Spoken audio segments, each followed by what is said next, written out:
ଦେଖନ୍ତୁ ଆଜି ଆମେ ଖବର ପାଇଥିଲୁ ଯେ ଆମର ଯେଉଁ ବଦଲି ଅଛି ପଟେରୁ ପାଖରେ ଯେଉଁଟାକି କାଲିମେଳା ଥାନା ଅନ୍ତର୍ଗତ ଯାଉଛି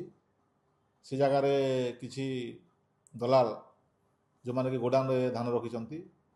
ଆଉ ଟ୍ରକରେ ମଧ୍ୟ ଲୋଡ଼ ହେଉଥିଲା ଯେଉଁଟାକି ସେମାନେ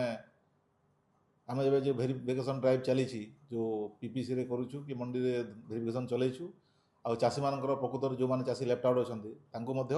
ଭେରିଫାଏ କରୁଛୁ ଯେ ପ୍ରକୃତରେ ତାଙ୍କର କେତେ ଧାନ ଅଛି ସେତିକି ଆମେ ଯେମିତି ଜେନୁନ୍ ଯେଉଁଟା ସେଇଟା ଆଲାଉ କରିବୁ ଯେଉଁଟାକି ସେମାନେ ସେ ଆମର ଖବର ଥିଲା ସେମାନେ ଚାଷୀମାନଙ୍କୁ ଦେଇଥାନ୍ତେ ଚାଷୀ ପାଖରେ ଧାନ ନାହିଁ କିନ୍ତୁ ସେମାନେ ସେଟାକୁ ଦେଇକରି ଦେଖାଇଥାନ୍ତେ ଓ ପରବର୍ତ୍ତୀ ପର୍ଯ୍ୟାୟରେ ସେମାନେ ଆସିକରି ମଣ୍ଡିରେ ତାକୁ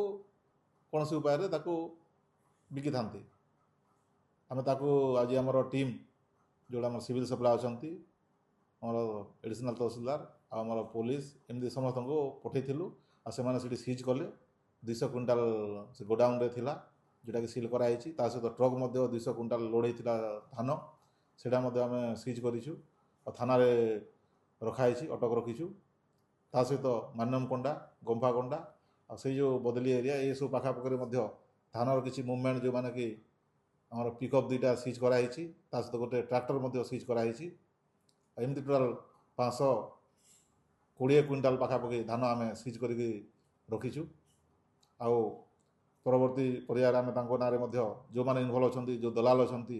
କି ଯେଉଁ ଗୋଦାମ ମାଲିକ ଅଛନ୍ତି କି ଅନ୍ୟ ଯେକୌଣସି ବ୍ୟକ୍ତି ଅଛନ୍ତି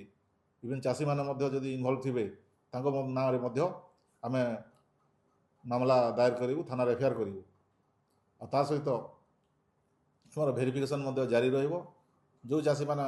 ଜେନୁନ୍ ଅଛନ୍ତି ତାଙ୍କର ସେତିକି ଧାନ ଏଲାଉ କରାଯିବ ଓ ଆମେ ସେତେ ଟୋକେନ୍କୁ ଆମେ ଧାନ କିଣିବୁ ଏଇଟା ମୁଁ ଗୋଟେ ଜିନିଷ କହିବାକୁ ଚାହିଁବି 100% ଆମେ ସବୁ ଚାଷୀରୁ ଧାନ କିଣା ହେବ ଯାହାର ଯଦି ଜେନୁନ୍ ଧାନ ଅଛି।